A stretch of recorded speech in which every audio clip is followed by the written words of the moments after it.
apalagi statement resmi dari Humas Polri tidak ada. Diam seribu bahasa. Nah, orang timbul praduga, lah kasus ini apakah akan direkayasa seperti kasus Sambo juga? Iya. Selakukanlah prosedur sesuai dengan ketentuan hukum pidana, hukum acara pidana, dan ketentuan tentang peraturan kode etik profesi kepolisian. Gampang kok. Makanya saya katakan gampang itu kenapa? 3 hari bisa ini. Lah ini skenario-nya korupsi, suap, ya, yang menyuap kena, yang menerima suap kena, dibelokkan menjadi undang-undang ITE mencemarkan nama baik.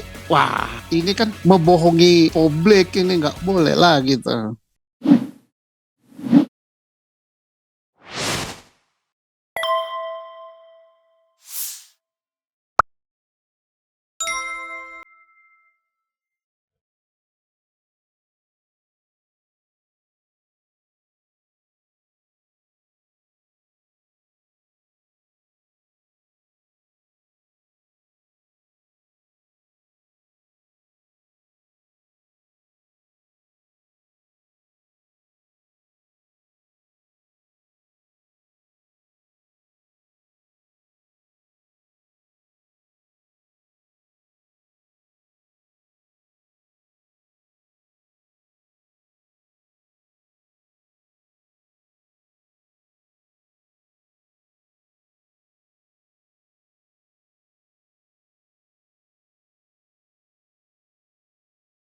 Ya, Di tengah sekarang publik juga menyorot dan sangat berharap sekali lembaga penegakan hukum ini kembali kepada tupoksinya dan bisa menjadi cermin dari profil penegakan hukum yang ada di negeri kita, Pak. Silakan, Pak. Dan apa yang penting sebagai catatan terkait dengan persoalan Ismail Bolong ini agar kemudian sesuai dengan apa yang diinginkan oleh publik, Pak, di tengah berbagai pertanyaan-pertanyaan publik, Pak. Silakan, jadi Pak. saya kira Pak Kapolri harus tegar.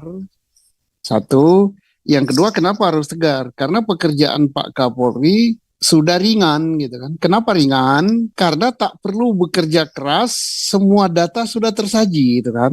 Siapa yang menerima, berapa jenderalnya, berapa kombesnya, sampai dengan ke bawah. Udah lengkap data itu. Dan data itu sahih. Kenapa sahih? Ya karena dibuat oleh yang berwenang. Waktu dia membuatnya, dia masih jabatan resmi itu. Belum jadi terdakwa. Dan diakui itu memang benar adanya. Nah sekarang Ismail Bolongnya sudah nyebarkan videonya. Nah tinggal sekarang Ismail Bolong ditangkap, ya betul. Apapun Ismail Bolong yang nyuap kan, kena dia. Nah terus Ismail Bolong kena. Berikut lagi siapa yang menerima suap itu? Nah yang menerima suap itu dia harus diproses dalam perkara tindak pidana korupsi. Kemudian karena dia menyalahgunakan jabatan, dia harus diproses dalam proses pelanggaran kode etik. Lah, jangan dibiarkan masih tetap jabat. Nah, kalau dibiarkan tetap jabat gimana prosesnya? Siapa yang mau meriksanya? Yang memeriksanya siapa? Oh, bintang 3 kok. Kapoldanya bintang 2 dulu. Nah, nggak tahu sekarang di mana. Ya siapa yang mau meriksanya? Ya paling tidak dia di-non-jobkan. Setelah di-non-jobkan, kalau memang terbukti kode etiknya kan ya sesuai ketentuan. Kemudian pidananya diajukan. Kalau memang tidak ewo pekewo ya, untuk proses pidana, kan Pak Mahfud sudah mengatakan akan mengajak KPK. Oke, kita tunggu apa yang katakan Pak Mahfud. Nah, yang ditakuti selama ini adalah bahwa akan menjatuhkan kredibilitas Polri. Saya kira tidak. Justru dengan diprosesnya secara benar, sesuai kata Pak Ustadz tadi, bukan dengan berdebat video, saling bantah, bukan dengan beradu argumentasi di ranah media, tapi proseslah sesuai ketentuan hukum acara, sesuai ketentuan apa yang diatur di dalam peraturan kode etik Polri, kode etik profesi Polri. Proses itu. Nah, dengan dilakukan hal-hal seperti itu, maka nama baik atau tingkat kepercayaan masyarakat kepada Polri akan meningkat. Tapi kalau berlarut-larut, didiamkan dan apa-apa timbul nanti berbagai argumentasi di luar. Apalagi statement resmi dari Humas Polri tidak ada. Diam seribu bahasa. Nah orang timbul praduga, lah kasus ini apakah akan direkayasa seperti Kasus Sambo juga. Ya jangan salahkan masyarakat kalau masyarakat berprediksi seperti itu. Masyarakat bebas kan ngambil kesimpulan. Kenapa dia ngambil kesimpulan?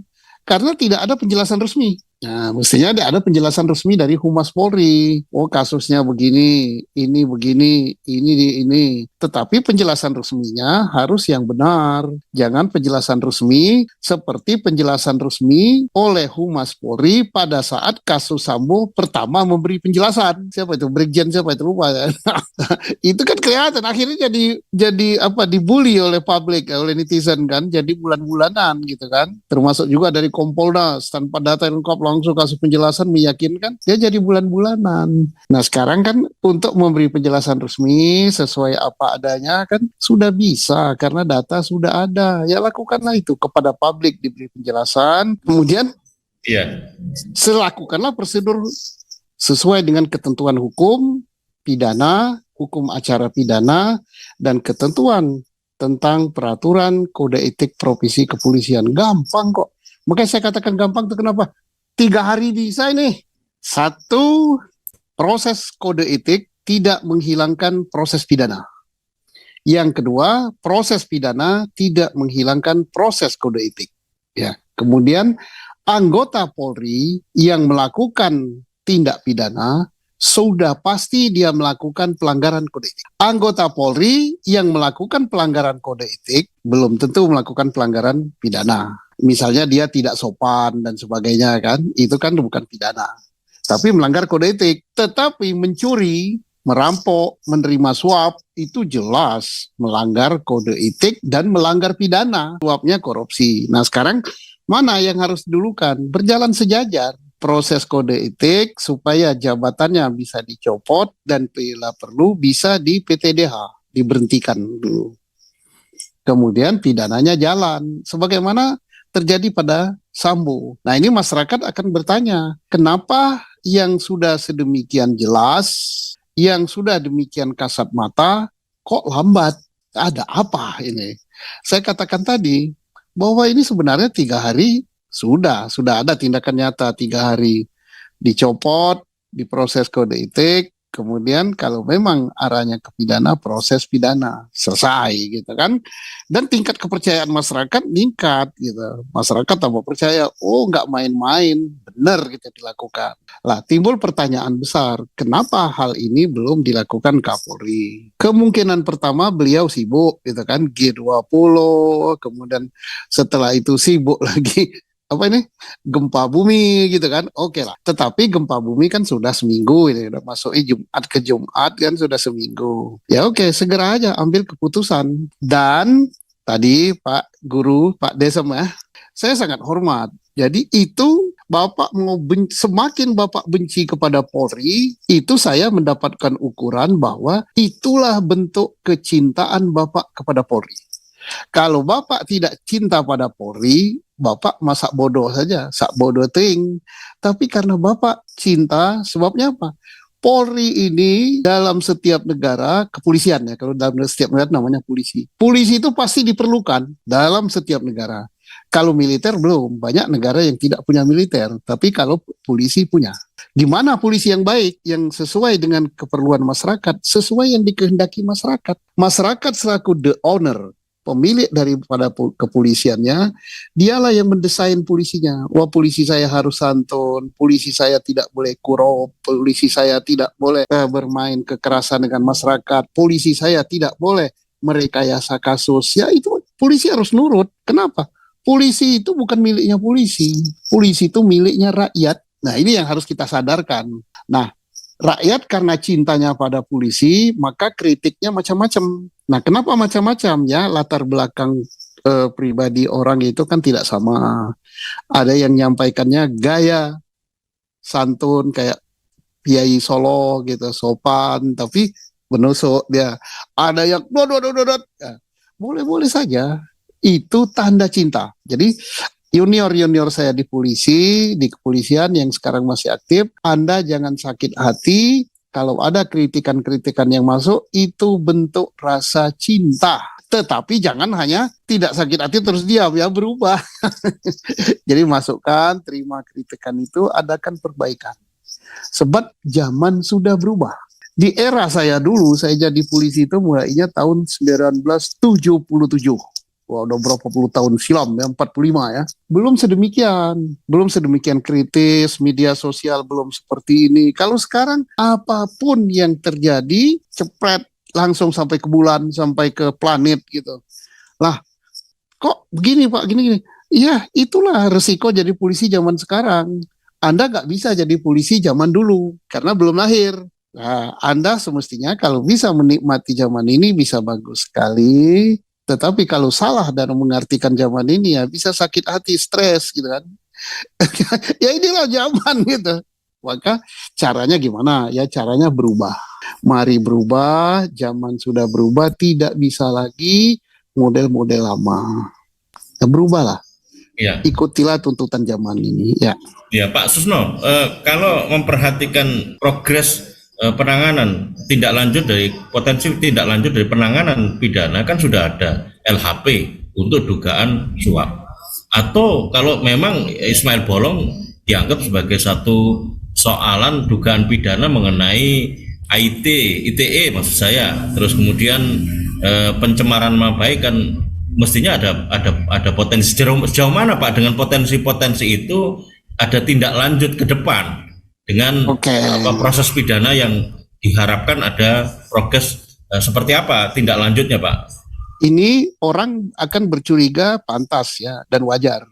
Kok Ismail Bolongnya yang dicari akan diarahkan kan ke ITE, seolah-olah yang bersalah itu hanya Ismail Bolong memfitnah pejabat. Wah, ini bisa geger, bisa nanti heboh. Kenapa? Seolah-olah itu melindungi. Kenapa? Tambang liar, tambang ilegal itu ada kasat mata kok. Pergilah ke Kalimantan sana, pergilah ke daerah yang dikatakan Ismail Bolong, itu ada. Sudah terjadi bertahun-tahun? Iya. Yang mengkoordinir Ismail Bolong? Iya. Kemudian yang menerima uang udah disebutkan di sana siapa-siapa. Kemudian apakah sudah diadakan pemeriksaan kepada yang nambang liar, dia mengumpulkan sejumlah uang? Sudah. Siapa yang memeriksa? Propam. Propam itu polisi loh, penyidik dia. Nah terus apakah sudah dikumpulkan bukti-buktinya? Ya sudah. Apakah Ismail Bolong sudah membuat pengakuan? Ya sudah. Nah itu tidak boleh dibelokkan menjadi yang bersalah hanya sendiri Ismail Bolong mencemarkan nama baik. Lah, untuk dibelokkan ke situ ya harus ada bukti yang jelas secara hukum. Buktikan dulu bahwa itu tidak benar memberi uang. Nah, tidak benar itu tidak bisa dikatakan dengan pengakuan, "Oh, saya nggak nerima," gitu. Nah, itu kan namanya anak kecil yang mau berantem. "Oh, saya enggak." Kan enggak gitu kan caranya. Prosesnya sesuai dengan ketentuan hukum. Saksinya diperiksa, barang buktinya apa. Kan bulldozer masih banyak situ. Tambangnya masih ada. Kemudian Pak Kades ya, Pak Kapolseknya ada, Pak Pol Airnya ada, terus serse daerah itu ada. Ya masa itu dinaibkan semua keterangan itu dan diperiksanya itu sebelum terjadi kasus Sambo. Belum ada saling dendam-dendam bahwa saya dendam karena saya diperiksa, belum, mau bulan April kok. Dan Sambo sendiri saya yakin tidak tahu akan terjadi peristiwa yang menimpa dirinya. Kalau dia tahu ya hebat benar dia orang sakti, bisa mengetahui what happen for the future gitu, apa yang akan terjadi di masa depan. Nggak bisa. Kasus Sambo itu kan tiba-tiba. Jadi apa yang telah diangkat oleh Sambo itu tuh laporan resmi. Tinggal nanti cross check gitu kan. Tapi jangan langsung belok. Nah kalau dibelokkan akan geger orang. Wah, ini ada skenario baru. Kayak kasus Sambo juga kan. Tembak-menembak skenarionya, padahal pembunuhan. Lah ini skenarionya korupsi, suap, ya, yang menyuap kena, yang menerima suap kena, dibelokkan menjadi undang-undang ITE mencemarkan nama baik. Wah, ini kan membohongi publik, ini nggak boleh lah gitu. Tapi saya yakinlah Pak Kapolri tidak akan melakukan hal itu. Taruhannya terlalu besar. Apa nama baik ingin mengangkat tingkat kepercayaan masyarakat kepada publik, maka akan tambah ceklok jatuh. Kan pasti kita ngambil hikmah, ngambil pengalaman dari peristiwa Sambo. Peristiwa Sambo itu kan merekayasa suatu perkara. Lah masa yang gini mau direkayasa lagi?